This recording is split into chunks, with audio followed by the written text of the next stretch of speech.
Je m'appelle Adjaratou Dieynabou Sow. Je suis professeure de neurologie dans laquelle j'ai des domaines de compétences surtout en neurologie pédiatrique, mais également chez les adultes, en neurophysiologie et en épileptologie. En outre, je suis aussi médecin du travail et thérapeute.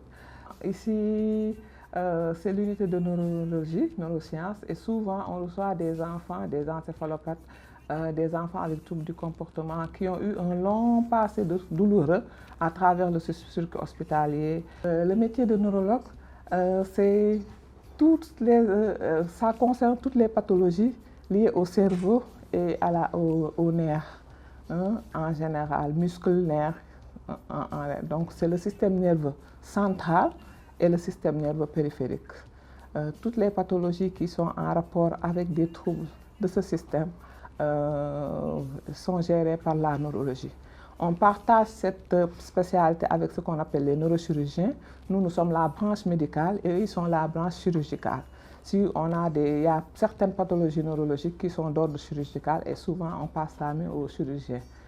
L'essentiel par contre des pathologies neurologiques sont d'ordre médical. L'orientation, c'est d'abord, c'est par rapport à ces trois notes, maths, physique et SVT, qui sont comptabilisées et on les classe par rapport à ça. Et l'orientation, c'est par rapport à ça. Si vous n'avez pas de bonnes notes dans ces domaines, vous ne pouvez pas être orienté en médecine. On reprend pratiquement toutes ces matières. On reprend même la statistique à l'université. Première, deuxième, troisième année, on reprend toutes les bases. On reprend maths, sciences, toutes les matières fondamentales, SVT éclatées. On reprend les statistiques, vous reprenez l'épidémiologie, la biochimie, l'anatomie. On pousse davantage dans le détail de tout ça parce que vous avez besoin de tout maîtriser pour pouvoir avancer. C'est 3 ans d'année de base charnière. On revient tout ce que vous avez appris à l'école, en fait, on revient dessus de manière beaucoup plus prononcée. Et après, c'est pour ça que c'est ces 3 années qui sont les plus difficiles. Quand vous les passez, après le reste c'est facile parce qu'après c'est pathologie par pathologie. Mais les bases, on revient sur tout. La physiologie, la biochimie, la parasitologie, l'embryologie, on revient sur tout. Fondamentaux quoi. Ouais, les matières fondamentales, après on vous sensibilise à ça en fait, parce qu'on reprend pratiquement toutes ces matières. On reprend même la statistique à l'université. Première, deuxième, troisième année, on reprend toutes les bases. On reprend maths, sciences, toutes les matières fondamentales, SVT éclatées. On reprend les statistiques, vous reprenez l'épidémiologie, la biochimie, l'anatomie. On pousse davantage dans le détail de tout ça parce que vous avez besoin de tout maîtriser pour pouvoir avancer. C'est 3 ans d'année de base charnière. On revient tout ce que vous avez appris à l'école, en fait, on revient dessus de manière beaucoup plus prononcée. C'est un long parcours, par contre, mais c'est surtout guidé par la passion. Et je pense que l'ensemble des neurologues du Sénégal, sans me tromper, et même extra-Sénégal, comme ma collègue du Congo, sont dirigés par la passion. Parce que le circuit est quand même long. Il faut faire déjà son doctorat de neurologie. Après 8 ans, actuellement, même c'est un peu plus diminué. Après, il faut faire la spécialité en soi sur 4 ans. Et comme c'est le domaine des neurosciences qui est en développement très rapide, il est très large également, ça gère un éventail de pathologies, il faut se sous-spécialiser. Chacune de ces sous-spécialités dure à peu près 2 ans. Donc moi j'ai fait la neurophysiologie en plus, 2 ans, la neurologie pédiatrique, 2 ans, et l'épileptologie, par contre 1 an. J'ai fait les 2 en même temps en France. Heureusement, actuellement au Sénégal, c'est un peu plus raccourci parce que nos jeunes collègues ont la capacité de faire beaucoup de DU en parallèle. Donc en même temps, au cours de la formation, on leur accessibilise certaines formations qui sont maintenant disponibles ici. Avant, c'était disponible à l'étranger, donc il fallait se déplacer, aller dans des services agréés. Mais maintenant, ici, localement, on fait pratiquement toutes ces spécialités-là. Donc, sur les 4 ans à 5 ans, ils peuvent faire au moins 3 diplômes sous spécialité en même temps. Donc, on en arrive à 13 ans, 14 ans. Ouais. Actuellement, on peut faire toutes les spécialités liées à la neurologie, mais c'est toujours bien d'aller à l'étranger pour les expertises. Parce qu'ici, sur le plan pratique, il y a encore des explorations qui ne sont pas disponibles localement. Et si on ne voyage pas, on ne peut pas être, on ne peut pas être très, par rapport à ça, on ne peut pas être très spécialisé parce qu'il faut pratiquer en fait. Le domaine des neurosciences est très en développement hyper rapide.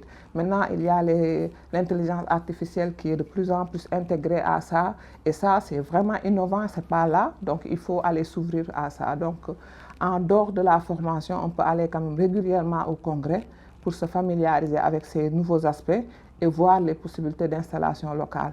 Juste rajouter peut-être par rapport à ça, maintenant, en plus, ce qui enrichit la formation, c'est qu'on le fait en ligne avec les autres spécialités, les autres experts internationaux et nationaux, notamment le Maroc, la Tunisie, les États-Unis, la France. Donc on peut faire beaucoup de choses également en restant local et ne voyager que pour l'aspect pratique sur de courtes durées. Moi, je suis un peu contre les blocages liés aux séries. Parce qu'en fait, les intelligences sont multiples. Quelqu'un peut faire la série L et être très optimal, qui peut être très optimal dans une série scientifique, qu'il aurait fait par paresse ou par mauvais choix ou par mauvaise information et tout.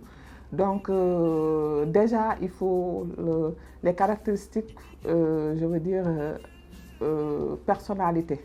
Il faut être une personnalité disponible, très ouverte, très serviable. C'est d'abord la personnalité qui est le plus important.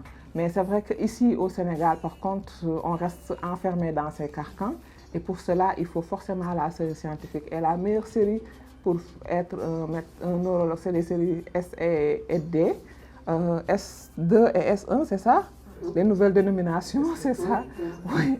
Donc c'est surtout ces séries-là qui sont... Parce qu'il faut avoir de très bonnes moyennes en maths, en physique, en sciences SVT, pour pouvoir comprendre certaines choses. Ce matin, on a reçu une élève, et donc il a fallu tout lui expliquer le fonctionnement pour qu'elle puisse comprendre sa maladie et puisse sortir de cette maladie. Parce que parfois, ce n'est pas vraiment une maladie. Ce qui m'a plus retenu là-bas, c'est l'aspect logique. Ce qui faisait que je revenais toujours, c'est très logique en fait. Pour moi, pour la neurologie, tu n'as même pas besoin de parceriser en réalité. Parce que tout est géré, c'est le chef d'orchestre, tout est géré par le cerveau. Comme on avait vu tout à l'heure, chaque lobe a une spécialité. Bon, de manière dichotomique pour mieux expliquer, c'est ça. Mais il y a quand même une interaction entre ces différents lobes. Et si vous savez que chaque lobe gère ça, tout ce qui est corrélé à tel, si vous voyez quelque chose comme ça, c'est forcément là-bas. Ce n'est pas ailleurs. Les perspectives sont très vastes, très larges en fait. Comme j'ai dit, maintenant on est très intriqué avec toutes les disciplines, informatique, intelligence artificielle, toutes les disciplines. Donc c'est très ouvert. Et puis surtout au Sénégal, localement, c'est la seule spécialité qui n'existe pas dans toutes les régions du Sénégal. Pour vous dire que le nombre est insuffisant. Et même à Dakar, même si 60% des neurologues sont à Dakar, on est insuffisant à Dakar. On est tous surchargés par la demande.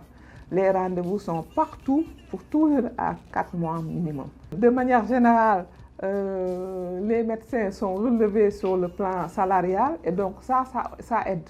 Mais c'est vrai qu'en plus, il y a quand même beaucoup d'ouverture avec les explorations qui sont maintenant beaucoup plus accessibles. Vous pouvez avoir de l'argent sur le plan des explorations. Par contre, vous êtes obligé de vous former par rapport à ça. Donc, c'est des années en plus pour la formation. Mais avec ça, vous êtes largement nourri, on va dire. C'est une discipline, une spécialité qui est très bien vue, très bien perçue par nos autres confrères comme par la population générale. Parce que c'est la rareté qui font que dès que vous êtes neurologue, les gens se disent que c'est très élevé et tout. Donc, c'est une discipline qui est bien perçue. Ça, il n'y a pas de souci. Vous êtes bien inséré dans la société. Tous les neurologues sortaient comme neuropsychiatres. Parce qu'effectivement, on l'avait dissocié un moment. Même maintenant, dans les pays développés, on l'a remis ensemble.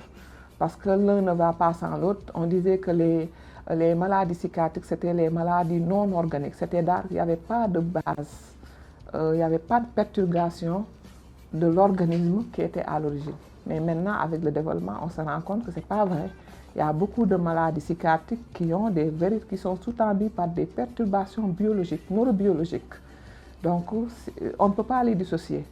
L'un ne peut pas aller sans l'autre. Et la plupart des maladies neurologiques vont se compliquer au long terme par des troubles psychiatriques sur la personnalité, sur le comportement, sur le fonctionnement en général et autres.